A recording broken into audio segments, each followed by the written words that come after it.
Tala Cemetery. Nandito si nanay at yung kakambal niya. Ayun o.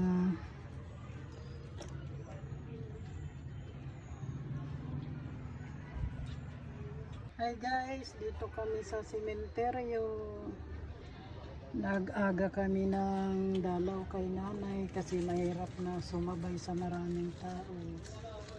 27 ngayon guys ng October.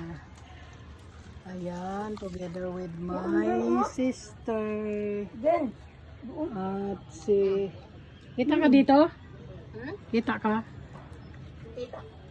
Kita. Kita daw siya. Sa gilid. May